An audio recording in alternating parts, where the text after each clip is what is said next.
Welcome to a Rise and Shine podcast. My name is Sherry, and I just got back from Florida, Orlando to be exact, speaking for the third time at the Healing Together conference. And the organization that puts this conference on is an Infinite Mind. And this year, I had the honor of co-presenting with Richard Vos, who is a ministerial pastor or minister from the Netherlands. And him and his girlfriend Esmeralda are friends of mine and my husband's. And like I said, I had the honor of presenting with him as an expert, a person that works with survivors of ritual abuse, mind control, and trafficking, and people that have DID, dissociative identity. And he was able to give the clinical side, and then I was able to talk about my personal experience as an overcomer of all of these types of abuse. And recently, also, I haven't been on YouTube for a little bit, but recently I had a meeting with Jason Preston, and he is a political activist in Utah, but he also has a podcast titled We Are the People. And we talked about having me be on his podcast, which I'm very excited about. But in the time period, this happened so quickly. Uh, Cindy Metcalf and Casey, I don't remember Casey's last name, but they are in, like, I think Cindy's the executive director of Relentless Hope in Utah. And I've been interviewed by them for a fundraiser for them.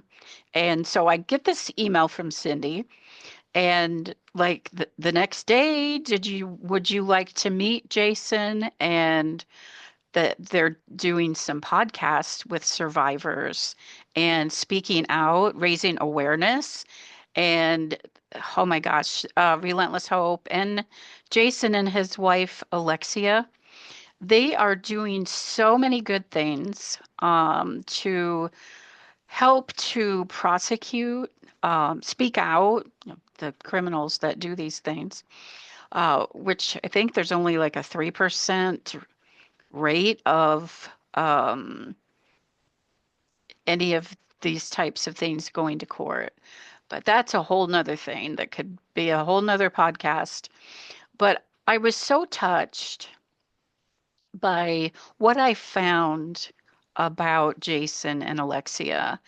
And I already have a deep love for the people at Relentless Hope and have had a relationship with them for about a year. But I was blown away, actually.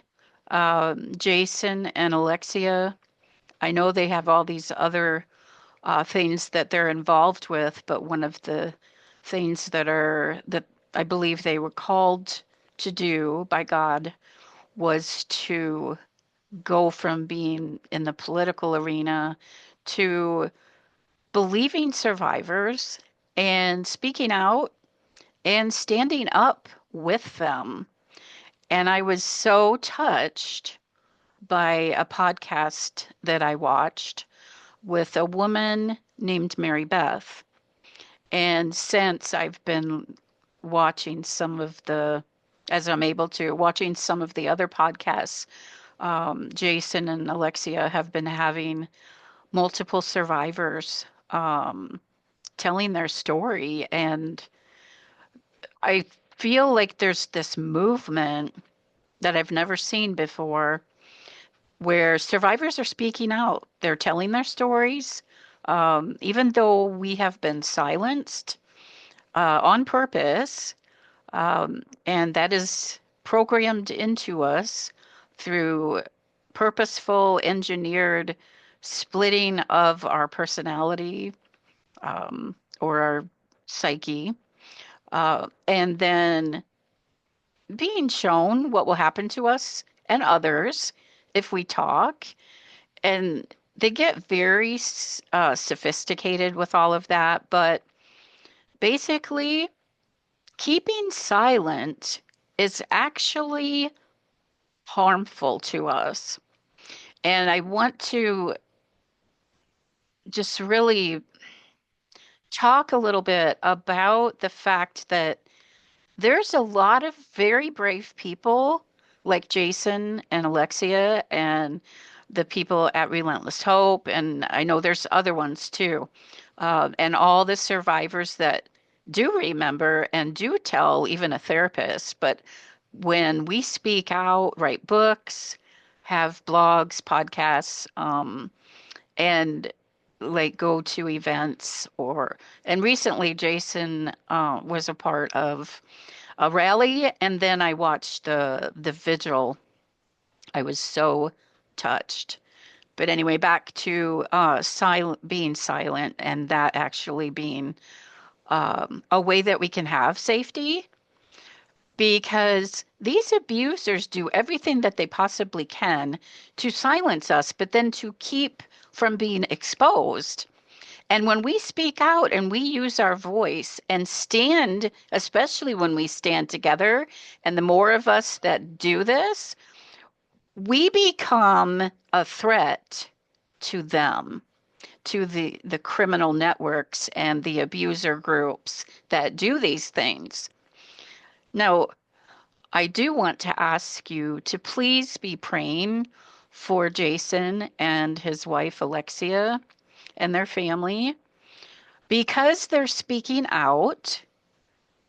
Then this happens way too much. There's a civil suit being brought against them.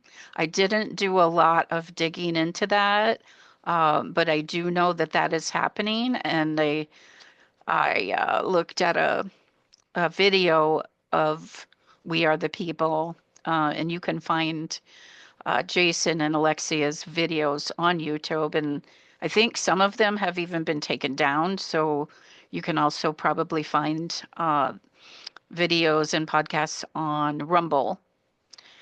But anyway, staying silent is not safe for us. It just perpetuates the activity that's happening and allows abusers to continue to abuse. It is very hard to push past the conditioning that, like we feel like horrible things will happen to us or to our loved ones and people that are in our life, because that's what's shown to us. But the more we can do that, the more we find out that those perpetrators and those people that are actually criminals, um, making money off of innocent children by being exploited sexually and child pornography and just all of the things that they're into. But we become the threat that they didn't count on. And when we stand together and we expose them, there is a reckoning.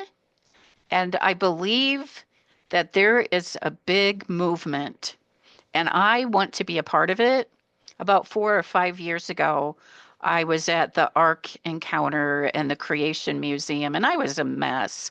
I was having lots of flashbacks and not so much nightmares anymore, but I was a mess. And it was nice to be there and just focus on, just surviving and looking at this awesome replica of Noah's Ark and going through that for a couple days with each of those um, places that we went to.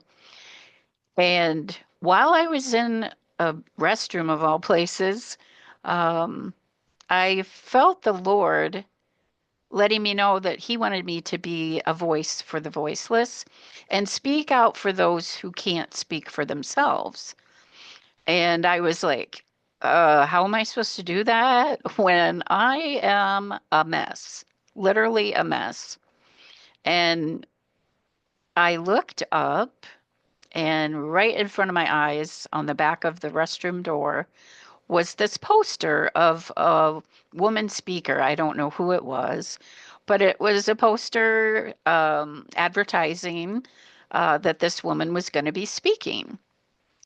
And I really felt like that was confirmation that, okay, this isn't for right now, but God did want to use me. And I answered that call, and I have been speaking up on my YouTube channel. And I have been speaking at the Healing Together conference, like I said, for 3 years now. And I talk about ritual abuse, mind control, and a little bit about trafficking, but mostly the ritual abuse and mind control because that is very tough, but possible with God to get recovery from because there's so much conditioning and so much to overcome. And just like I said in my presentation, towards the end of my session, it's like being in the ocean, treacherous waters, unknown waters, not knowing what's underneath the surface, because all my abuse was completely blocked out of my conscious memory. And so when I started to have flashbacks and memories and lots of nightmares and very much having PTSD reactions, getting triggered all the time, but not knowing why, it was like being in an ocean, in unknown waters. And I did not have someone to tell me how to get beyond programming. And then I met Fern and Audrey from Discovering Mercy. They have since gone on to have a different organization called Fern and Audrey. But I went to their safe house and I actually had intensive ministry with both of them, and that's what started my hope journey because I met someone who had gotten past the darkness and past uh, all the stuff that you go through as a result of being abused in these extreme ways. All abuse is horrific and horrible. I'm not saying ritual abuse, mind control, and trafficking is more severe. All abuse is abuse, and someone at the conference even said the worst abuse is your own. And I believe that's true. We don't need to compare abuse or the severity of it. But anyway, I got a 3 day intensive and then a 5 day intensive, I think, the next year, which that was starting in 2019 and 2020. And then I had 50-minute sessions with them once a month since then. And a year ago, I started to have prayer ministry and have since had way more wholeness. But anyway, back to the ocean metaphor. In my presentation, I talked about how surfing on an ocean where it feels treacherous, it's unknown, and coming out of evil is hell. I will literally say it is literally hell, coming out of hell and the darkness and just all of the enslavement that there is with it. And so I was talking about people that surf and those that are very experienced surfers, and they go to what's called the Mavericks. And I don't know exactly where this place is in the ocean, but the waves are 60 up to 60 feet high, and these surfers go into that curl of the ocean. And that's where that secret pocket is, where they can surf safely along that ocean where the waves sometimes are just crashing in on you if you're not doing it right and following the wave and everything, riding the wave, that's what they call it. And so I use that metaphor that I felt like I was surfing in waters at first where I was drowning. And then with God's help, it's like God was on the surfboard with me. Once I found out that God wasn't the monster that I was trained to believe that he was, and that Jesus, the genuine Jesus Christ of Nazareth, was not like the person that raped me, who was a man and posing as Jesus. So anyway, here I am surfing on this surfboard with God right there with me. And so that's my safety and protection. He rode the waves with me and was there with me through it all. And I think of DID, dissociative identity, and I don't call it a disorder, as a miraculous gift from God because it enables a child to not have to even know what's going on. And those things that happen, it's like you go away, um, similar to watching TV and you don't really know what's going on around you, or driving down the freeway and you kind of zone out and miss your exit. Only it's um, more of a severe type where because trauma is happening, it's like, okay, the emotions go back here in the limbic system of the brain and the frontal lobe. I don't know where all the different specifics about this, but it's like it's not happening to me. I'm not really here. And I actually even have memories of where I would leave my body and I could look down and see myself being abused. And so I believe that is a miraculous gift of survival that God created us with, so that as a child, you are able to bear the unbearable. Because as a child, it's too much. It's too much even for an adult. And um, I could go on about that, but I won't. But anyway, I I really wanted to share about We Are the People and Relentless Hope, and a little bit about what's going on in my life after speaking at the conference, and just wanted to say thank you to Jason and Alexia, to Relentless Hope, to Discovering Mercy, Fern and Audrey, and so many others who are actively believing survivors and doing something about this and speaking up, raising awareness, wanting action, and standing together in this fight because we can't do it alone. I'm only one person. I'm a survivor. I identify as an overcomer, but I'm only one person. Now, I wanted to really just come on here and say how thankful I am to Jason and Alexia and Relentless Hope, but also to every single survivor and every person who is still being accessed, trafficked.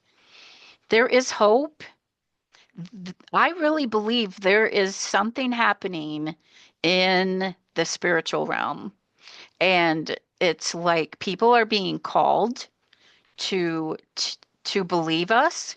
People are being called who have overcome, and the overcomers, like myself and every one of you, survivors are actually overcomers. You just don't know it yet, and you haven't experienced some of the spiritual healing maybe that I have. And I'm not any farther than anyone else.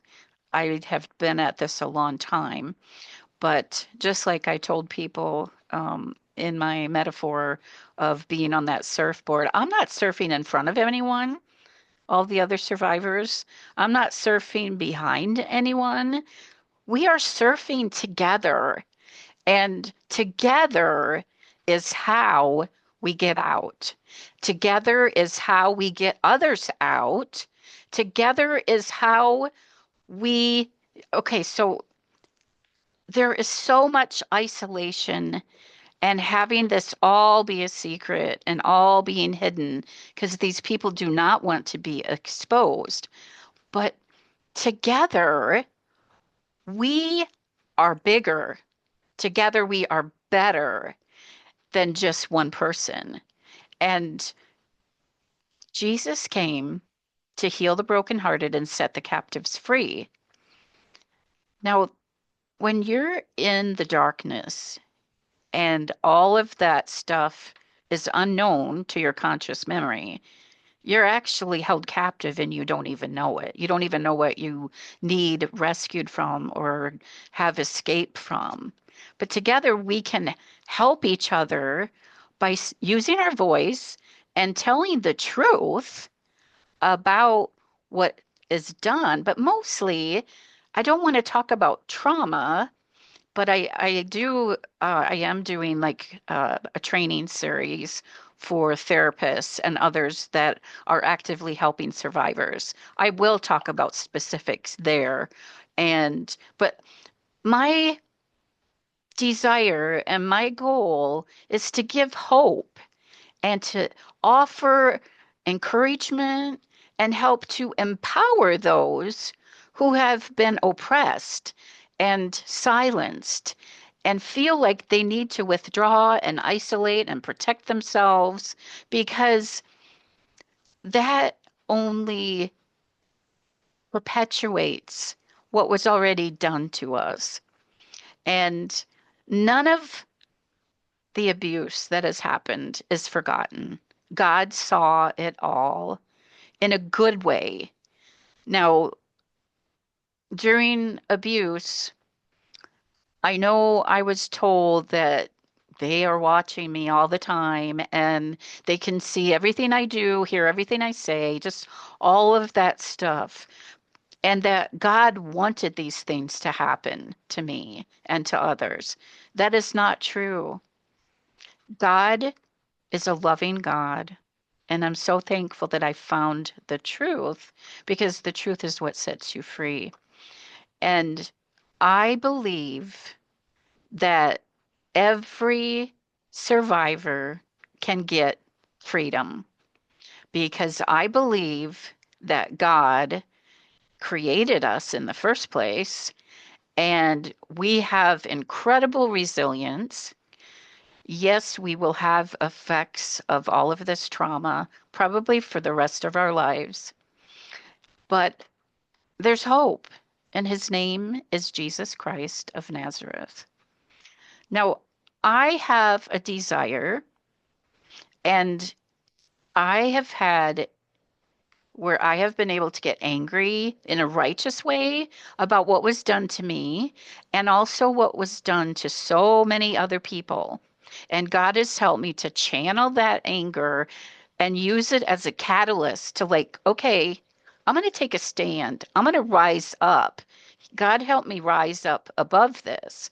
But I want, and I believe it's God's heart, to have all of this ritual abuse, mind control, and trafficking acknowledged that this has happened and it's happened for far too long. And I want, my desire is also because trafficking, money is one thing, but all of this robs us of our right to life, freedom, a pursuit of happiness, our voice, our bodies, our mind, our emotions. And those are ours to reclaim. And I have done that. And I'm still continuing to do that. But I believe and I want, and I believe this is God's heart too. I want acknowledgement that these things have happened and are still happening. But I also want every single person who has been ritually abused, mind controlled, and trafficked to be compensated. Yes, you heard me. It has taken me a long time to believe that I was worth anything. And I have not been able to hold down a job and make money. Trafficking did so much to rob from me. Now, even if I never get compensated and even if other people, other survivors don't get compensated by our government or someone acknowledges this, there is a compensation that I have already had and that you can have too. And I want to say what that is. God repays us for the years the locusts have eaten. That's from Joel chapter 3. I'm not sure what verse. And God takes and makes purpose out of our pain. And he also takes ashes and he turns it to beauty. And I firmly believe that with all my heart. But somewhere inside of me, because as a little tiny girl, starting at the age of 5, I was trafficked and money was put on a nightstand. And then I had to hand that to my handler, who was like this bodyguard that stood at the door, sometimes in the room, hotel room, watching.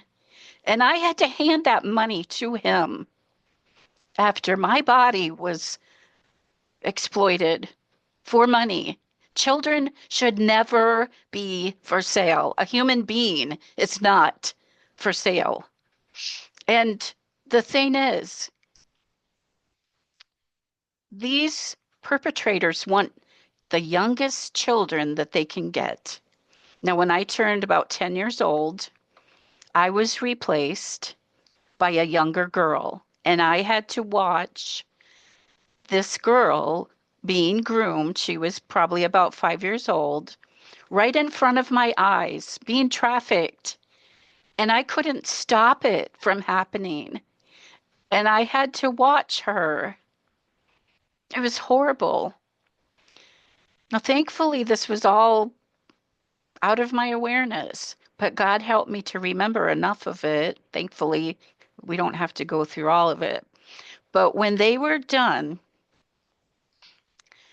they put the money on the nightstand on the other side of the bed for her to give to the same trafficker, handler.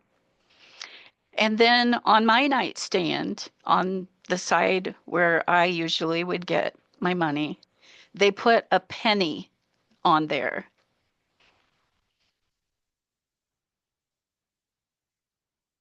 It takes a lot to get back the belief, like I did, that I am worth something.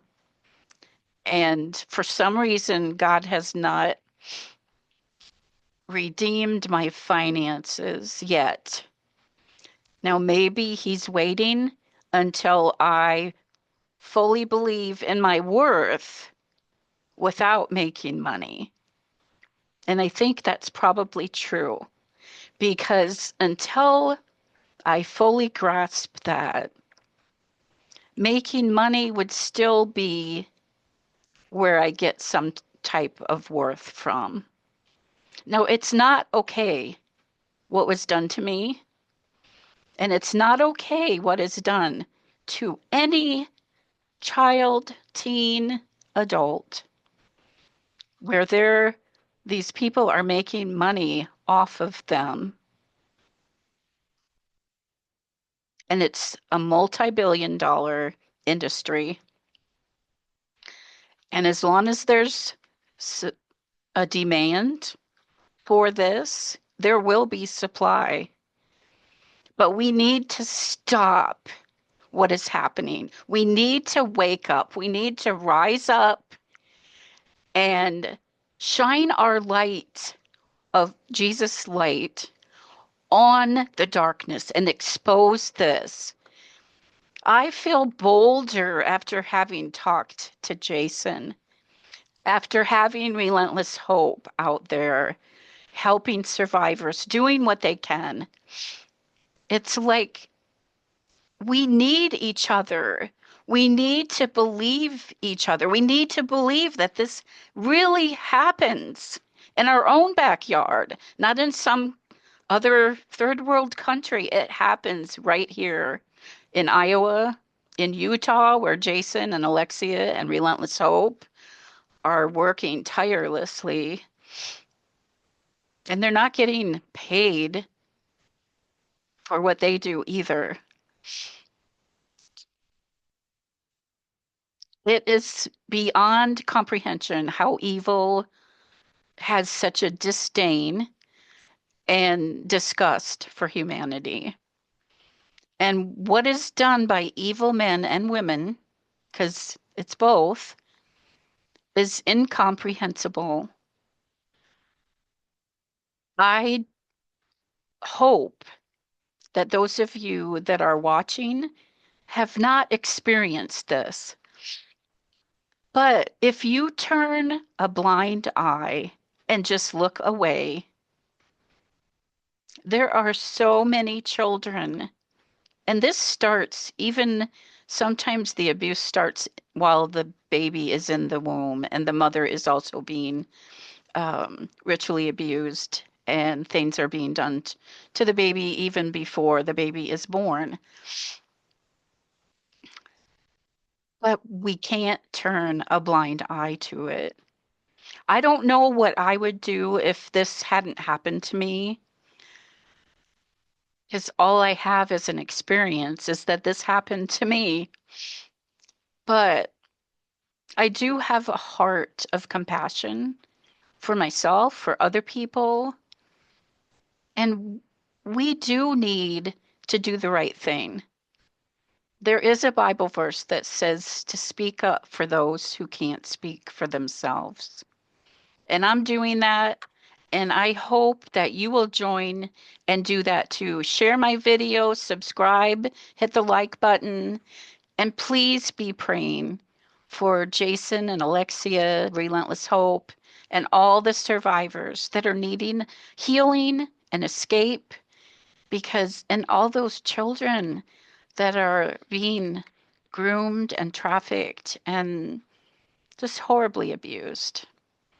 Thank you for listening. God bless you, and arise and shine.